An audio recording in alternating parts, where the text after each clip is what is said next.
Welcome to the Broken Pie Chart Podcast, episode 283. I'm your host, Derek Moore. Jay, once again, is off this week. Our travel schedules have not synced up, and I'm actually recording this a little bit early. So I'm going to do a couple things this week. I've been getting a lot of questions about whether it's better for Trump or Harris, if sounds like she's going to be the nominee now that Biden has dropped out, whether it's better to have a Republican or a Democrat. And we started to see this week the idea of the quote unquote Trump trade, as he, was pretty well in front in the polls. And for anyone who's followed the elections, and Spencer Wright and I will do our election preview show, probably do it, I don't know, a couple weeks before the election, maybe 2 weeks before the election.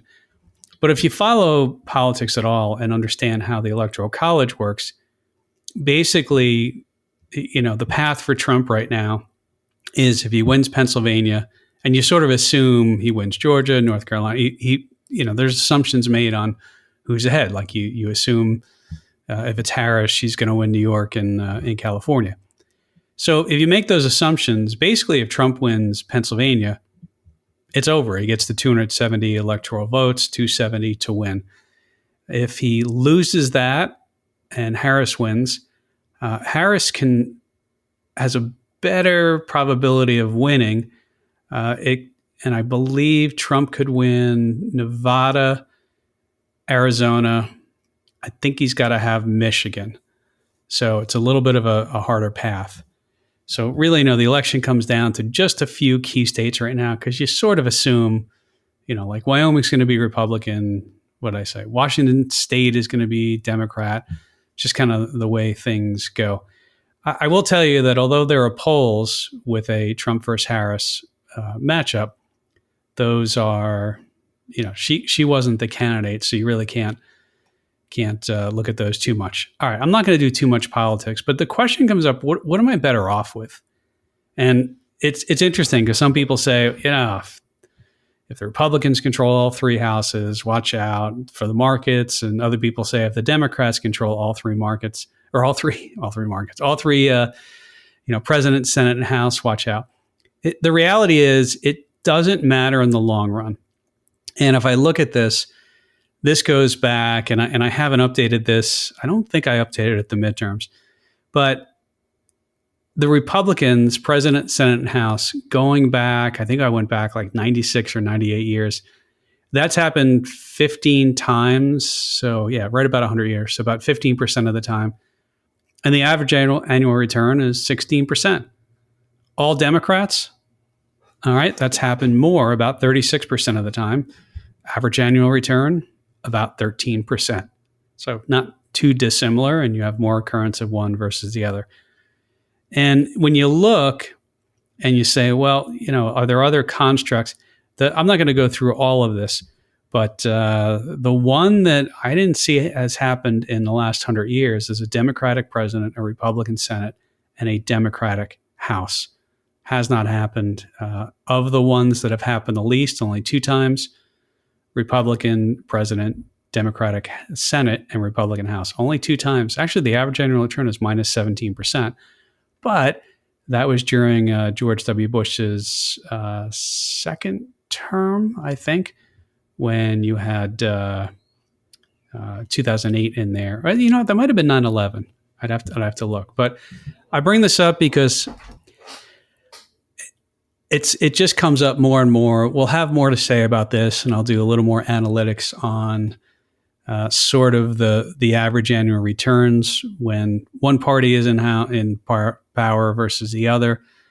Over the long term, it doesn't matter. Here's my recommendation, though. If you're going to run for president, take over at the end of a recession. Your market returns will be better. Okay. We are in earnings season, and it's getting to the big names. And so today I'm recording this very early. It's on a Tuesday. I don't think this will be out until probably for several days. This is going to be old news. But I just thought it was interesting when you look at Google, or Alphabet, to be accurate. The Alphabet CEO today said, I quote, We delivered revenues of $85 billion, up 14% year over year, driven by search as well as cloud, which for the first time exceeded $10 billion in quarterly revenues and $1 billion in operating profit. So it seems like they got to $1 billion in a quarterly profit, which is interesting. I don't know what the stock reaction is going to be necessarily. Not saying you should buy it or sell it. If you want to buy it, you buy it. If you like it, buy it. If you don't like it, don't buy it. We don't necessarily make predictions on individual stocks. We tend to buy whole markets, buy the entire market like the S&P 500, and we hedge or buffer it, the primary thing that we do.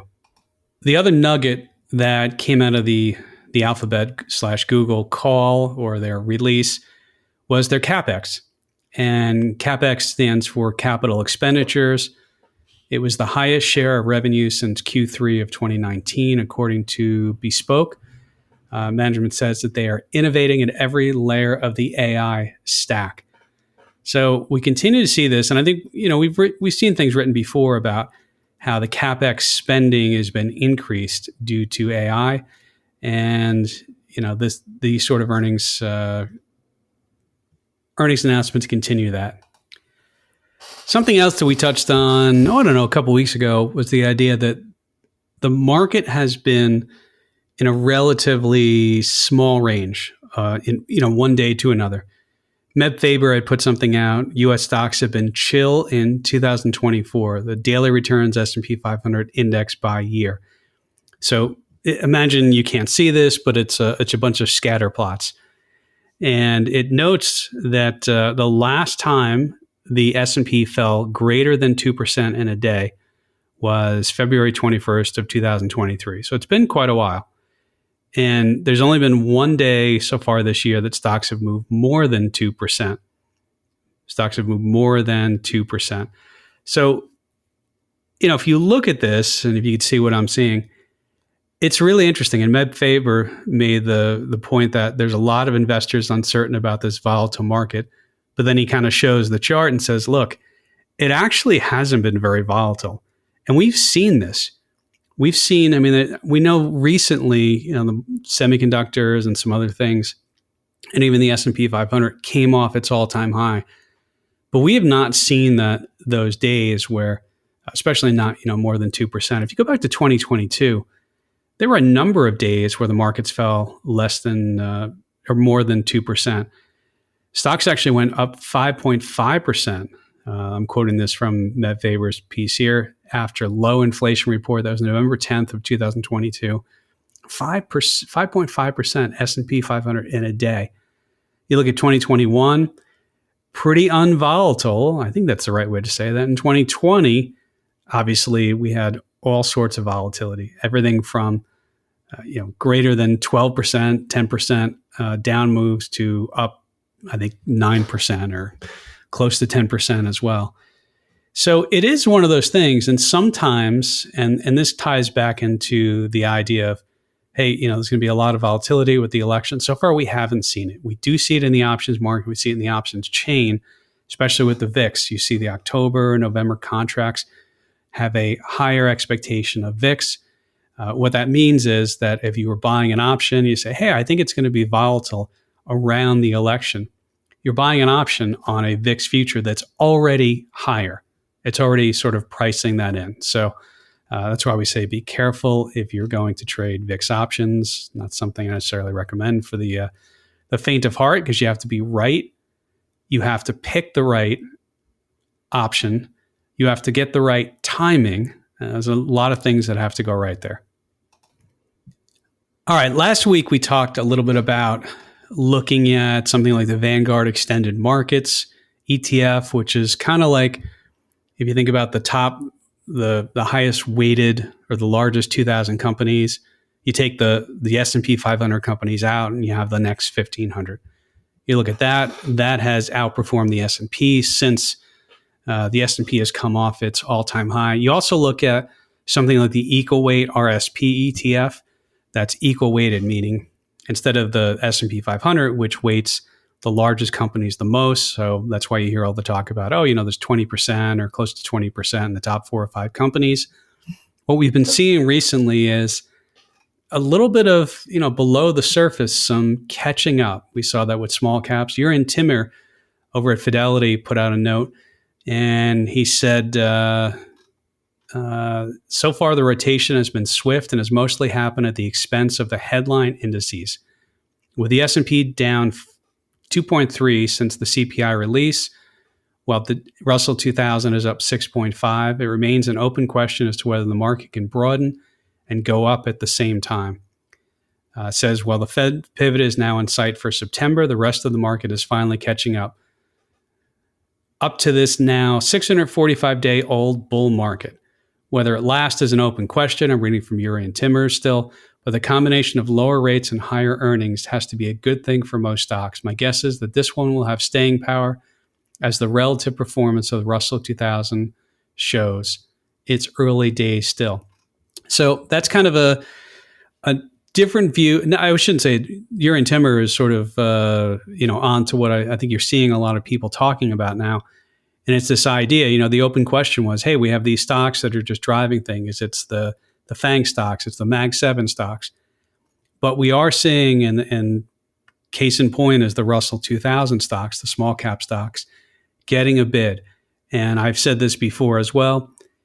Those, the lazy thing for me to say is the S&P or the Russell 2000 are more sensitive to interest rates because their borrowing costs are high. They may be more indebted. That's sort of the lazy thing for me to say. But I think it's true because you see the reaction as the sort of the idea of the Fed is going to start cutting in September. We'll see. I mean, that although the Fed funds futures are indicating that now, we know those can change. But the idea that, the companies below the surface and the Russell 2000 companies starting to broaden out is encouraging. We don't know what the market direction is going to be. That's why we buy, we hedge. It's awfully difficult to time markets. But I think this is one of the questions that you kept hearing people say is, will the rest of the market catch up? What happens if the Mag 7 all of a sudden stalls? You need to have new leadership. You need to have people come in and fill the gaps. It seems like that's been happening. At the same time, continue to watch some of the economic data. And while many things are still strong, we're starting to see, and today the Richmond Fed Manufacturing Index was down sharply to minus 17 versus an estimate of minus 6 and minus 10 in the prior month. That's a new cycle low. I'm reading off Liz Ann Saunders' announcement of this. New orders slowed to minus 23, shipments fell to minus 21, employment slipped to minus 5. So this is a manufacturing survey, and they ask about employment. Are you hiring? Are you letting people go? That type of stuff. And they also ask about orders and any number of things. So this has been trending down, and these numbers were sort of the lowest that we've seen, the manufacturing composite, since 2020. Employment is actually made a low late in 2023. So I don't know. I mean, this is just one little point. But, the thing is, there's all these little breadcrumbs that the economic indicators give us. And while this one is not watched too much, it's just something to note. And, we're seeing inflation come down. Maybe the Fed is going to lower rates. It looks like some other members or other stocks are maybe starting to pick up the slack a little bit. You always have to watch for these little economic things that give us some breadcrumbs. Doesn't mean that we're going into recession, but it's just something to watch there. Before I talk about a question on covered calls, I'll just mention, I always like to talk about the container shipping rates. They continue to go up. So if you look at the composite container rates, what is this? Shanghai to Rotterdam, Shanghai to Los Angeles, both made another recent high. And so you think about, 2020, they started rising, 2021, 2022, they were coming down, bottomed in 23. But we've seen them go up. And some of this was the stuff around the Red Sea and having to route around the Horn of Africa to get all the way to Europe because the Suez Canal has some issues there. But yeah, I mean, this is one of those things I watch and I take a look at it and I say, well, if it costs more to ship stuff, does that mean the prices are going to go up? Or does that mean margins are going to be impacted from companies who ship goods around the world? So I always like to watch the shipping container rates. I don't care if Jay makes fun of me. I'm going to keep doing it. All right. A couple of questions this week from listeners. Appreciate sending those in to me. As always, derek.moore@zegainvestments.com. That's Z as in zebra, E as in Eddie, G as in George, A as in Apple. Investments is up to you to get correctly. So a couple questions, and some of these are maybe a little bit, these will be some quick ones, but also a little bit longer one. One is, why would somebody sell covered calls? Why would they sell covered calls if you want to hold on to the stock? Okay, fair enough. So the reason to sell a covered call is, number one is you have a disposition on the underlying and you say, okay, if it ever gets to a certain price, I'm okay letting it get called away. So when you sell a covered call, let's say stock's at 100 and you sell, I don't know, the $115 call that's out a month, 2 months, 3 months, whatever it is. So you say, okay, I'd be happy getting rid of it at 115.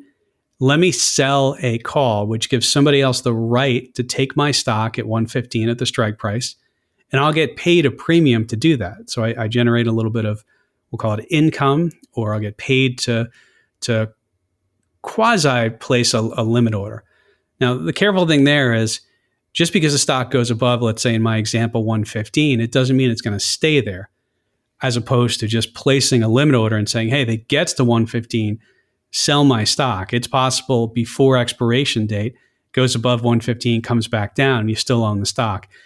And it can go back down even lower than it was when you entered it. So that's one of the reasons. The other is the income piece. So you say, okay, well, I have these shares, and why not sell some premium above the market? And there's some ways to do it, and there's a certain amount of distance. You look at probabilities, you look at percent out of the money, you look at the return that you're getting, something called the annualized covered return. In other words, if you sell a 1 month option and you take in premium, you sort of annualize that to get your annualized covered return rate. So, and that assumes you do it, if you're selling a 1 month, it assumes you do it 12 times in a year. So it sort of annualizes that. But the reason to do it is you're looking and you're saying, how do I bring in extra income on shares that I already own? And I mean, that's really one of the big reasons. So you have the disposition. Maybe you think it's going to go down, and that's the other thing. And you say, well, I might as well sell some premium here. I don't think it's going to get there.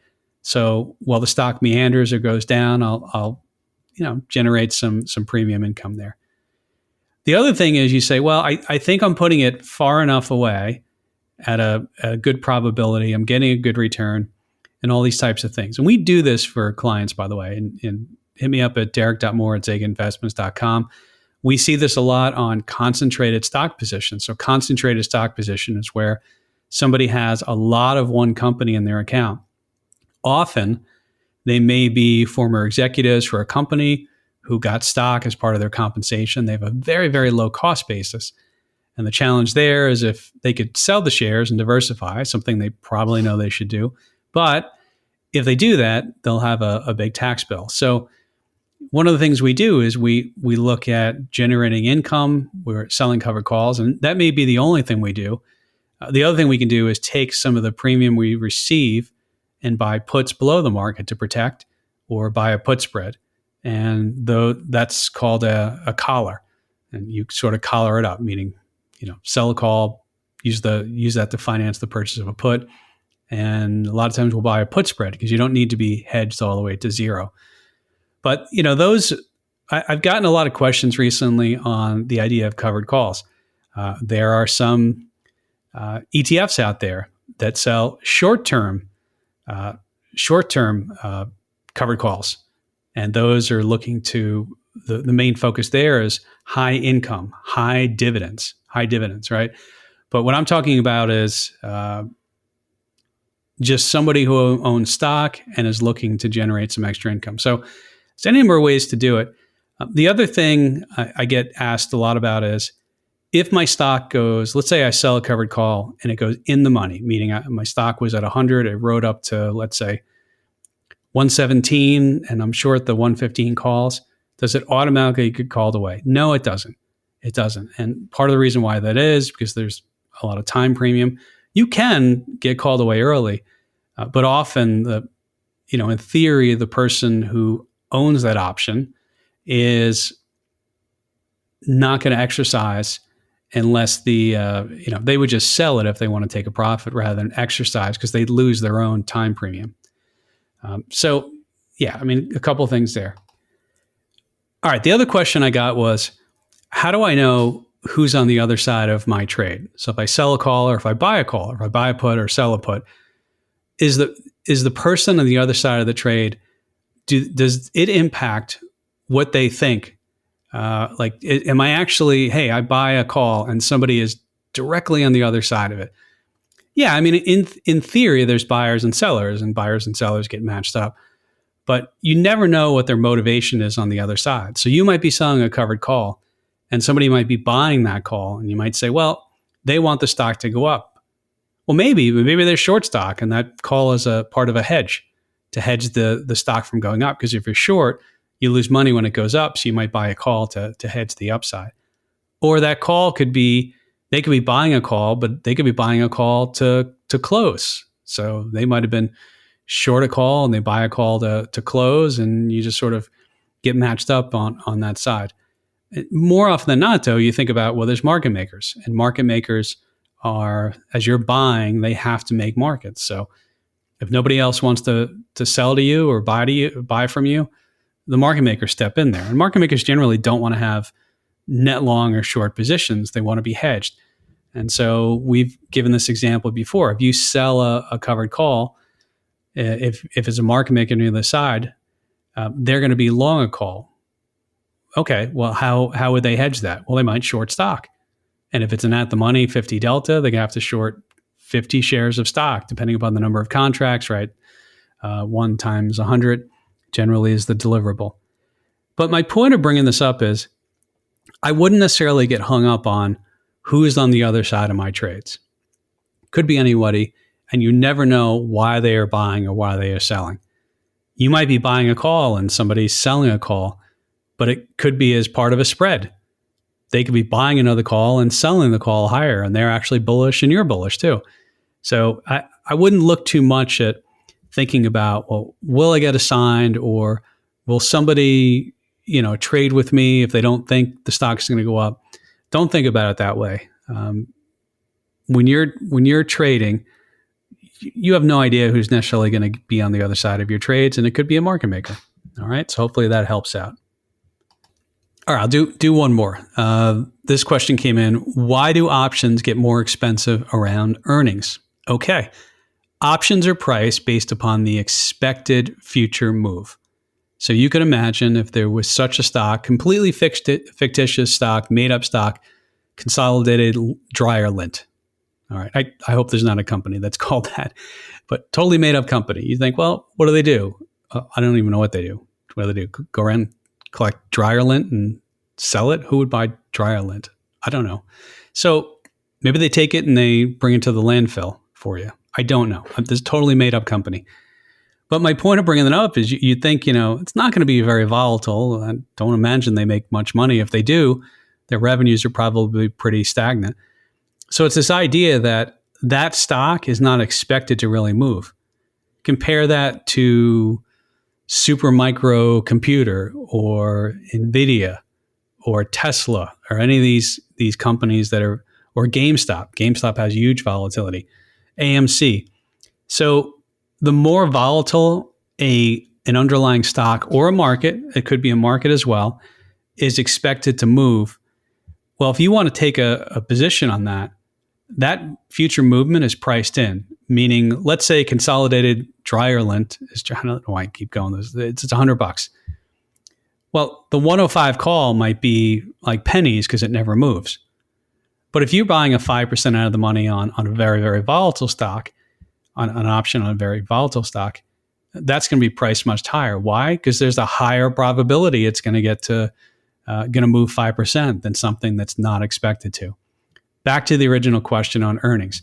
The reason why options are priced higher on stocks with earnings generally is the idea that stocks can move quite a bit after an earnings announcement. If there's a surprise to the upside, surprise to the downside, they come out with new guidance that surprises the street, good or bad, says, hey, we met expectations this quarter, but we're expecting to be down 20% next quarter. That stock would probably fall. We've seen NVIDIA. NVIDIA beat its analyst expectations and gave future guidance that revenues and earnings were going to be higher than the analyst has expected. The stock rallied after that. So that's the reason. There's no free lunch in Wall Street. And you might say, and this is why I've been quoted, I think I've been quoted, or at least I've written an article on this, that, years ago, I remember new options traders, when we talked to them, they would say, hey, I got this great idea. I'm going to buy a call and a put. I'm going to bet both ways because after earnings, it's going to move. All right, well, that's already priced in. That's already priced into the price of the options.